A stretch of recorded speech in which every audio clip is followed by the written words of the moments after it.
Ketupat merupakan salah satu makanan khas di hari Lebaran. Menjelang Hari Raya Idul Adha 1441 Hijriah, penjual kulit ketupat mulai menjamur di setiap pasar tradisional. Salah satunya berada di Pasar Tradisional Kilometer 5 Palembang. Namun berbeda seperti tahun sebelumnya, di mana di masa pandemi COVID-19 ini penjualan kulit ketupat sangat susah. Hal tersebut diungkapkan langsung salah seorang penjual yang dijumpai di Pasar Palimo.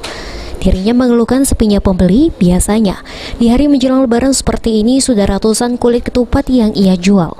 Bahkan di H-1 Lebaran bisa terjual hingga 1.500 kulit ketupat. Namun hingga H-3 saat ini baru sedikit yang terjual. Masih sepi deh, masih banyak. Masih corona ini. Kalau dibanding tahun kemarin, mana kira-kira? Oh, jauh dengan kemarin. Biasanya berapa banyak lah tahun kemarin? Tahun kemarin 1.500. Kalau menjelang 3 hari ini sudah ramai sudah.